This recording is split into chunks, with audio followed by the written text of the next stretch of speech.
Next, we will go to our topic of the week. Sales of electric vehicles in Indonesia continue to grow, especially in the hybrid electric vehicles or HEV segment, following the launch of various tax incentives for electric car buyers in early 2023.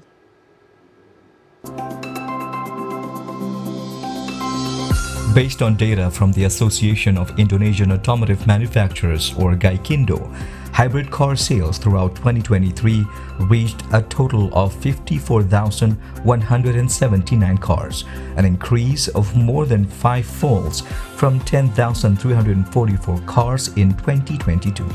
The market share of the hybrid cars also rose to 5.4% last year from 1% the previous year. Hybrid electric car sales in Indonesia have continued to grow during the last 5 years. The sales of the hybrid cars, which totaled only 787 cars in 2019, increased to 1,191 cars in 2020 and to 2,472 cars in 2021. Currently, there are several hybrid cars sold in Indonesia. Toyota, for example, has Innova Zenix Hybrid, the Yaris Cross Hybrid, while Suzuki has XL7 Hybrid and Ertiga Hybrid.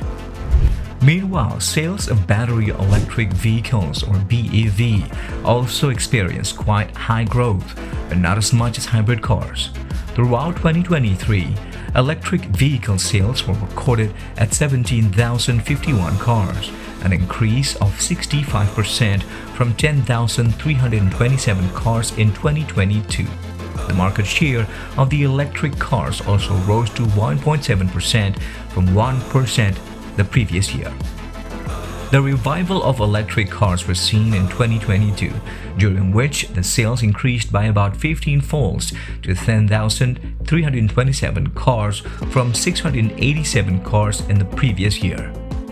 In the country's electric car market segment, there are several names. Hyundai, for example, has the Ioniq 5 and Ioniq 6. Then Wuling has the Air EV and Benguo EV.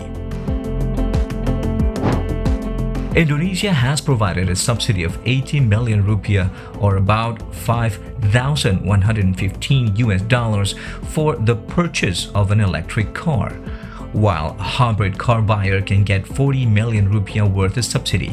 As for electric motorbikes, the government has provided 8 million in subsidy. The Indonesian government has set an ambitious target to produce around 600,000 electric vehicles by 2030. To achieve the target, the Indonesian government has offered automakers that plan to build electric vehicle plants tax incentives on their imports of completely built-up electric vehicles until 2025. Under the new regulations signed on December 8, 2023, companies that have invested in electric vehicle plants would be eligible for the incentives. The new rules will remove import duties and the luxury goods sales tax on the built-up vehicles brought into the country. Several companies, including Hyundai from South Korea and Wuling from China, have invested in electric car plants in Indonesia. China's leading electric vehicle manufacturer, BYD, is set to launch its inaugural model in Indonesia this month. The Chinese company is expected to also build a factory in Indonesia to take the advantage of the country's fiscal incentives. Developing every aspect of the electric vehicle ecosystem, such as government policies, charging infrastructure, supply and availability of electric vehicle models, the electric vehicle industry and supply chain, and public awareness is needed to accelerate the development of electric vehicles in the country.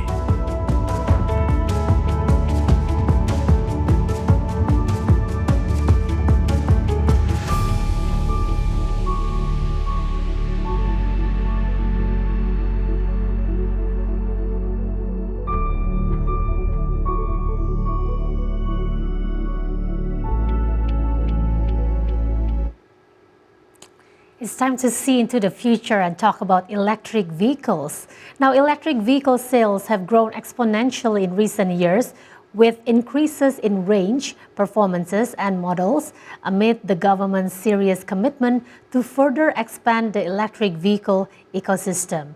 Now here our guest this afternoon via Zoom, Bapak Kuku Kumara, is the Secretary General of Association of Indonesian Automotive Manufacturers, Gaikindo, and Pak Kuku will discuss with us the challenges as well as opportunities in the country's electric car market. Hello, Pak Kuku.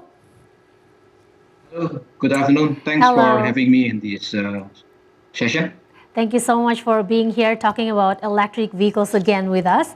Now, Pak Kuku, first question. The sales of electric cars continue to rise, but their market share is still relatively very small at the moment.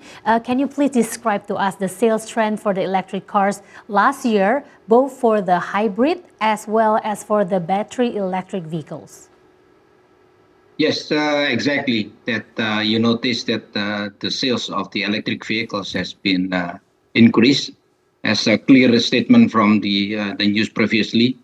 And recently we end up with about 17,000, I think, for electric vehicle, and a hybrid is more than that. Is 54,000 are sold last year.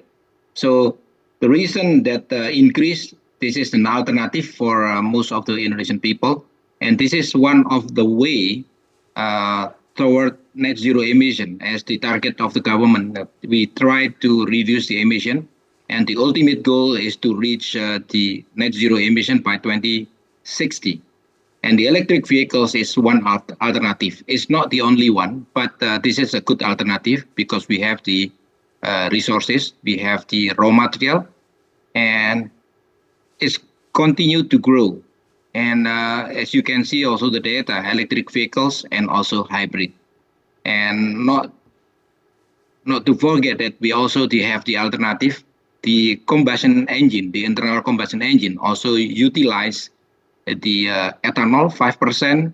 We have Pertamax Green, and also we have biodiesel. So a combination all of it will help Indonesia to achieve net zero emission.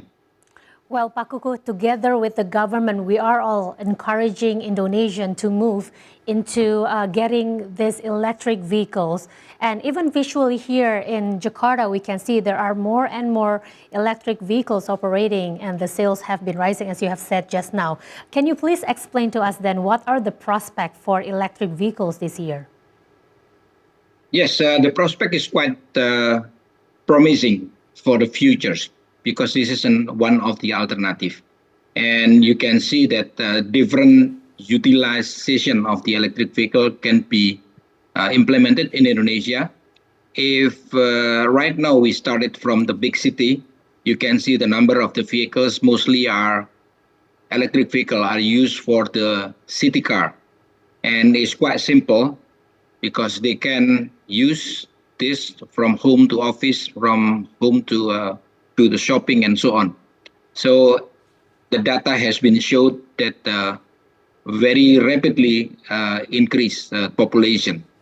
But most of the Indonesian, again, still prefer multi-purpose vehicles. And at this moment, it's not yet available with the electric vehicle. But sooner it will become with the more players are coming to Indonesia, as you mentioned before, that BYD just recently launched the electric vehicle in Indonesia, and more will come to Indonesia to introduce their product to Indonesia. Exactly, and with more options later on, it will definitely push the price to go down. Now, in the meantime, Pak Kuku, the government has provided tax incentives for both the buyers and the industry. Based on your observation, can such tax incentive help reduce the prices, which are currently still considered very high? And is it efficient? Is it effective so far? Yes, has been proven that the incentive from the government is helping the industry as well as helping the consumer. We should remember in 2021, in the government of Indonesia issuing the PPNBM DTP for certain vehicles which met the criteria, the local content. And that time, it was helpful to help the industry to bouncing back after being hit by the pandemic. So after that one, the government also issued an incentive. Let me correct because it's not a subsidy. The subsidy meaning the government give the money, but this one is incentive. It's a reduction of the tax. But even the tax itself, the incentive tax, can reduce the price, and the customer will enjoy that one. And for the producer also get a benefit because the product is more affordable. So this is the effort to get more customer to get to the electric vehicles. So yes, the incentive is working. Well, that's great to hear. Now, so far as the data have also shown that the buyers are still mostly preferring the hybrid cars rather than the battery electric vehicles. Why is the reason behind this, Pak Kuku? Is it merely due to the lack of the availability of the charging stations in your perspective? No, no. The reason of the volume is not that high, and then there is an option of hybrid electric vehicles. Mostly are due to the reason of the anxiety of the customer. Number one, the electric vehicles is relatively new, and if they want to go to a distance, they have a concern because of the availability of the charging station. Yes, the SPKLU. But as we can see from our data, most of the Indonesian people are looking for multi-purpose vehicle with 7 seaters. And the electric vehicles currently available in Indonesia mostly are city car with 4 seaters. That's number one. And then number two is there is a concern about the resale value. People know that, before even buying the car, they already concerned, but when the vehicles are going to be sold, what is the resale value? That's concern number two. And but on the other side, the positive side is with the city car electric vehicles.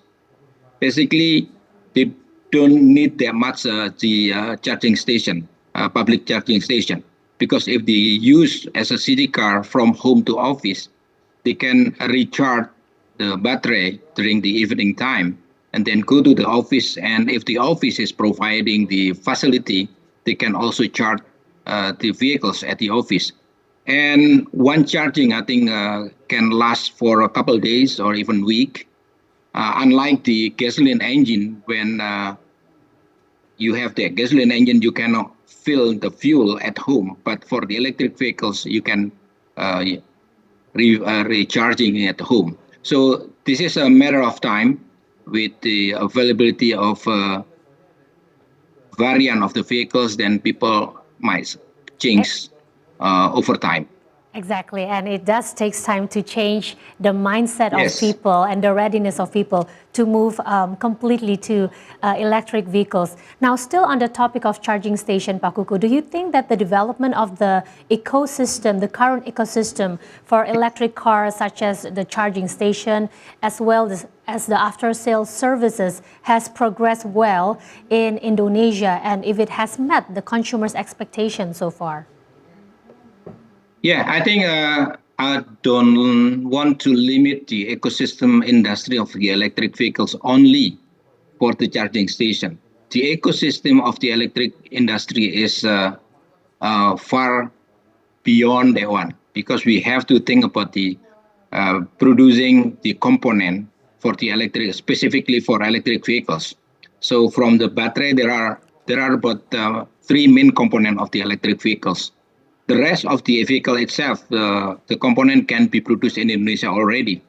But for the main component, which is the battery itself, and the battery itself, there are a number of sub-components. It should be available in Indonesia. Right now, it's in the progress. And then after battery, there is electric motor should be produced in Indonesia if we want to have a good ecosystem industry. And the third one is the what we call is inverter, which is the power management of the electric vehicles. So those three main components, if they can be produced in Indonesia, then the ecosystem is improving. But let's not to forget also the after sales. So you already mentioned that this is the whole ecosystem, not just limited on the what we call the charging station, public charging station. All right, now let's go and talk into the future. Final question, Pak Kuku. The government targets sales of electric cars to reach 600,000 cars by the year of 2030. What must the government do to achieve this target then? Yes, just try to follow my previous explanation regarding the ecosystem. So we need to have the complete ecosystem, not just pass through important component from other country.